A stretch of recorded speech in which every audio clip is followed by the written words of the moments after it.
യേശുവിനെ നോക്കുക എന്ന വാക്കിന് 3 ഡയമെൻഷൻസ് ഉണ്ട്. We can see 3 dimensions in the point look to Jesus. യേശുവിനെ നോക്കുക എന്ന അർത്ഥത്തിൽ 3 കാര്യങ്ങൾ നമുക്ക് കാണാൻ സാധിക്കും. ഒന്ന്, look to Christ through worship. Second, look to Christ as a model, as the model. And third, look to Christ in his stand points. 1 ആരാധന, 2 മാതൃക, 3 നിലപാട്. ഈ 3 കാര്യങ്ങളിലാണ് യേശുവിനെ നോക്കുവാൻ സാധിക്കുന്നത്. ഒരു വ്യക്തിക്ക് ആരാധനയിലൂടെയാണ് യേശുവിനെ നോക്കുവാൻ സാധിക്കുന്നത്. കാരണം അവൻ പൂർണ്ണ ദൈവവും പൂർണ്ണ മനുഷ്യനുമാണ്. സൃഷ്ടിയുടെ അടിസ്ഥാനമായ the foundation of whole creation, എല്ലാ സൃഷ്ടിയുടെയും അടിസ്ഥാനവും സോഴ്സുമായ ക്രിസ്തുവിലാണ് നാം നോക്കുന്നത്.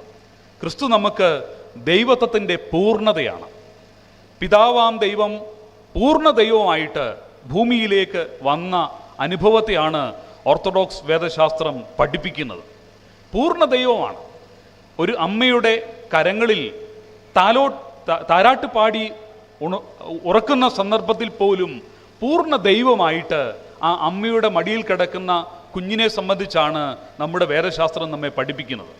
സകല സൃഷ്ടികളെയും നിയന്ത്രിക്കുന്ന, സകല സൃഷ്ടികളെയും ചലിപ്പിക്കുന്ന, സകല സ്രോതസ്സുകളെയും ജലസ്രോതസ്സുകളെയും ഒക്കെ നിയന്ത്രിക്കുന്ന സർവശക്തനായ ദൈവം ഒരു കന്യകയുടെ മടിയിൽ കിടന്നുകൊണ്ട് മുലപ്പാൽ കുടിക്കുന്നതിനെ സംബന്ധിച്ചാണ് ആരാധനയിൽ നമ്മൾ പാടിപ്പുകഴ്ത്തുന്നത്. അപ്പോൾ സൃഷ്ടാവായ ദൈവം പൂർണ്ണമായി മനുഷ്യനായി അവതരിക്കുന്ന ക്രിസ്തു, അതേസമയം അവൻ പൂർണ്ണ ദൈവം മാത്രമല്ല, the complete humanity is there. Humanity in the completeness. പൂർണ്ണമായ മനുഷ്യനും പൂർണ്ണമായ ദൈവവുമാണ്.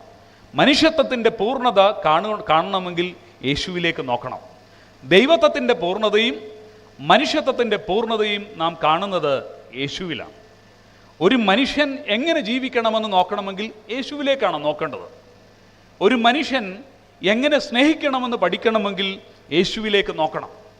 ഒരു മനുഷ്യൻ എത്ര ക്ഷമിക്കണമെന്ന് പഠിക്കണമെങ്കിൽ യേശുവിലേക്ക് നോക്കണം. ഒരു മനുഷ്യൻ എത്രമാത്രം മറ്റുള്ളവരെ ഉൾക്കൊള്ളണമെന്ന് പഠിക്കണമെങ്കിൽ യേശുവിലേക്ക് നോക്കണം. അവൻ പൂർണ്ണ മനുഷ്യനും പൂർണ്ണ ദൈവവുമാണ്. അതുകൊണ്ട് അവനെ നോക്കുന്നത് ആരാധനയിലൂടെ, 2 as a model, as the model, മാതൃകയിലൂടെ. അവനാണ് നമ്മുടെ മാതൃക. ക്രൈസ്തവ ജീവിതത്തിൽ മറ്റൊരു മാതൃകയും നമ്മുടെ മുമ്പിലില്ല. അത് ക്രിസ്തുവിൻ്റെ മാതൃകയാണ്, ക്രിസ്തു നൽകുന്ന മാതൃകയാണ്. ആ മാതൃകയിലാണ് നാം നോക്കേണ്ടത്. ആ മാതൃകയാണ് നമ്മുടെ ജീവിതത്തിൻ്റെ എല്ലാ കാര്യങ്ങളിലും നമ്മൾ അനുവർത്തിക്കേണ്ടത്. 3ാമത്തെ നോട്ടമെന്ന് പറയുന്നത് നിലപാടിലുള്ള നോട്ടമാണ്. The stand points of Jesus Christ. Yeshu Kristu ഏത് നിലപാടെടുത്തോ ആ ജീവിത നിലപാടാണ് നമുക്കും എടുക്കുവാനായിട്ടുള്ളത്. യേശുവിനെ നോക്കുക എന്ന് പറഞ്ഞാൽ യേശു ഏത് ജീവിത നിലപാടെടുത്തോ ആ നിലപാട് തന്നെ നമ്മുടെ വ്യക്തി ജീവിതത്തിലും നമ്മൾ ഏറ്റെടുക്കണമെന്നുള്ള ഒരു ഉൾക്കാഴ്ചയാണ് ആ വാക്ക് നമുക്ക് തരുന്നത്. It is not a simple verse. It is just a simple verse, but it communicates a lofty meaning. അർത്ഥവത്തായ ഒത്തിരി കാര്യങ്ങൾ തരുന്ന വാക്കാണ് ലുക്ക് ടു ജീസസ് എന്ന വാക്ക്. ഈ വിധത്തിൽ വേദപുസ്തകത്തിൽ സുവിശേഷം എന്ന് പറയുന്നത് യേശുവിനെ നോക്കിയവരുടെ ചരിത്രവും യേശു നോക്കിയവരുടെ ചരിത്രവുമാണ്. യേശു നോക്കിയവരുടെ അനേകം ജീവിതം അവിടെ കാണുന്നുണ്ട്. യേശുവിനെ നോക്കിയവരുടെ ജീവിതവും അവിടെ കാണുന്നുണ്ട്. ഓർത്തഡോക്സ് വേദശാസ്ത്രത്തിൽ വേദപുസ്തകം നാം പരിശോധിക്കുമ്പോൾ ഈ യേശുവിനെ നോക്കുക എന്നുള്ളതിൽ ഒരു പാരസ്പര്യമുണ്ട്. There is a mutuality we can see when we look to Jesus. When we look to Jesus, the looking of Jesus is upon us before that. അതിനു മുമ്പേ നമ്മെ നോക്കിയവനെയാണ് നമ്മൾ കാണുന്നത്. നമ്മളിപ്പോൾ അവനെ നോക്കുമ്പോഴും അവൻ അതിനു മുമ്പേ നമ്മളെ നോക്കുന്നുണ്ട്.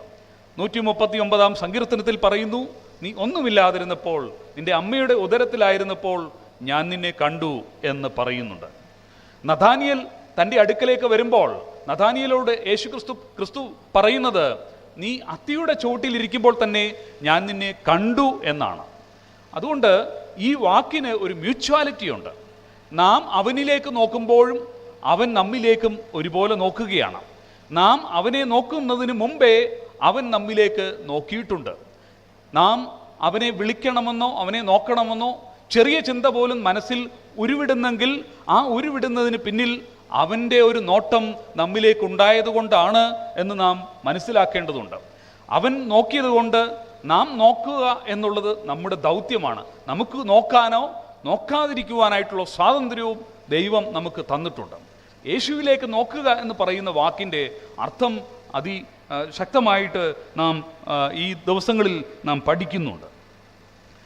ഈ ദിവസം നമുക്ക് കാണുവാനായിട്ട് പഠിക്കുവാനായിട്ടുള്ള വേദഭാഗം ഒന്ന് യോഹന്നാൻ്റെ സുവിശേഷം 4-ാം അധ്യായം, രണ്ടാമത്തെ ഭാഗം യോഹന്നാൻ്റെ സുവിശേഷം 20-ാം അധ്യായം, മൂന്നാമത്തെ ഭാഗം ലൂക്കോസിൻ്റെ സുവിശേഷം 1-ാം അധ്യായം.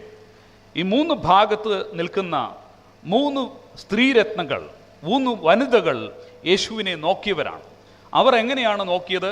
അവരുടെ ജീവിത പശ്ചാത്തലത്തിൽ എങ്ങനെയാണ് ആ നോട്ടം അവരെ പരിവർത്തനപ്പെടുത്തിയത്? അവരുടെ ജീവിതത്തിൻ്റെ പ്രത്യേകതയും അതിലൂടെ ഉണ്ടായത് എന്ത് എന്ന് ഉള്ള പരിശോധനയാണ്. 4-ാം അധ്യായത്തിൽ യോഹന്നാൻ്റെ സുവിശേഷത്തിൻ്റെ ആദ്യ ഭാഗങ്ങളിൽ കാണുന്ന ഒന്നാണ് അവനെ നോക്കുന്ന ശമരിറ്റൻ ലേഡി, ശമര്യക്കാരിയായ സ്ത്രീ എന്ന് മാത്രമേ അവിടെ എഴുതപ്പെട്ടിട്ടുള്ളൂ. അവളുടെ പേരവിടെ പ്രതിപാദിച്ചിട്ടില്ല. പക്ഷേ ശമര്യക്കാരിയായ ഒരു സ്ത്രീ എന്ന് മാത്രമേ യോഹന്നാൻ അവിടെ പ്രതിപാദിച്ചിട്ടുള്ളൂ. അത് യോഹന്നാൻ സുവിശേഷത്തിൽ ആദ്യ ഭാഗത്താണ്. എന്നാൽ ഏറ്റവും അവസാന ഭാഗത്ത് മറ്റൊരാളെക്കുറിച്ച് പറയുന്നുണ്ട്. യേശുവിനെ നോക്കുന്ന മേരി മഗ്ദലന മറിയം. മൂന്നാമതായിട്ട് ആശ്ചര്യമായിട്ടും അവൻ്റെ ജീവിതത്തിൽ ഉടനീളവും നോക്കുക എന്ന് പറയുന്ന പദത്തിന് ആശ്ചര്യമായിട്ടുള്ള അർത്ഥം കൊടുത്ത സെയിൻറ്റ് മേരി, കർത്താവിൻ്റെ അമ്മയായ മറിയം. ഒന്ന് ശമരിറ്റൻ ലേഡി. സുഖാർ എന്ന ശമരിയ പട്ടണത്തിൽ യാക്കോബ് തൻ്റെ മകനായ യൗസേപ്പിന് നൽകിയ കിണറിന് അരികിലേക്ക് യേശു വരുന്ന ഒരു സന്ദർഭമാണ്. അവൻ ശമരിയയിൽ നിന്നും യഹൂദിയയിൽ നിന്നും ഗലീലയിലേക്ക് പോകുന്ന വഴിയാണ്. സാധാരണ യഹൂദന്മാരെടുക്കുന്ന ഒരു വഴി, അതിനെ വിട്ടിട്ട് വേറൊരു വഴിയിൽ ശമരിയ വഴി അവൻ സെലക്ട് ചെയ്യുകയാണ്. വേദപണ്ഡിതന്മാർ പറയുന്നത് ശമരിയയിലേക്കുള്ള അവൻ്റെ യാത്ര എന്ന് പറയുന്നത് ആ വഴി പ്രത്യേകമായിട്ട് സെലക്ട് ചെയ്യുകയായിരുന്നു. കാരണം ആ ദേശത്തുകൂടി പോകുക എന്നുള്ള ലക്ഷ്യം മാത്രമല്ല, ഈ സ്ത്രീയെ കാണുക എന്നുള്ള ലക്ഷ്യവും യേശുവിനുണ്ടായിരുന്നു. അത് വളരെ യദൃശ്ചികമായിട്ട് ഉണ്ടായതെന്ന് തോന്നുന്ന പലതും ദൈവനിശ്ചയമായിട്ട് അവിടെ നാം കാണുന്നുണ്ട്.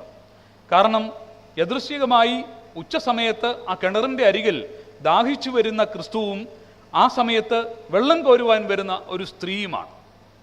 പലപ്പോഴും ഈ ശമര്യക്കാരിയായ സ്ത്രീയെ സംബന്ധിച്ചുള്ള തെറ്റിദ്ധാരണകൾ പലപ്പോഴും നാം തുടരുകയുണ്ട്.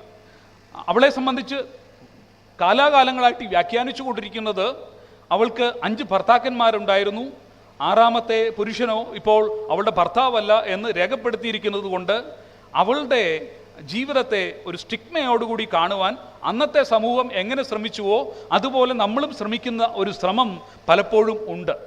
പക്ഷേ വേദപണ്ഡിതന്മാർ പറയുന്നു, 6 പുരുഷന്മാർ തൻ്റെ ജീവിതത്തിലൂടെ കടന്നു പോയിട്ടും അവരിൽ ആരും കാണാത്ത ഗുണങ്ങൾ ആ സ്ത്രീയിൽ കണ്ടെത്തിയ 7ാമത്തെ പുരുഷനാണ് യേശു ക്രിസ്തു. 6 പുരുഷന്മാർക്കും തൻ്റെ ജീവിതത്തിൽ കാണുവാനായിട്ട് പറ്റാത്ത കാര്യം യേശു എന്ന മനുഷ്യന്, പൂർണ്ണ മനുഷ്യന് ആ സ്ത്രീയിൽ കണ്ടെത്തുവാനായിട്ട് സാധിച്ചു. മറ്റു പലർക്കും വേണ്ടത് അവളുടെ സൗന്ദര്യമോ ശരീരമോ ഒക്കെ ആയിരുന്നു. അത് കഴിഞ്ഞപ്പോൾ അവരൊക്കെ അവളുടെ ജീവിതത്തിൽ കൂടി കടന്നുപോയി.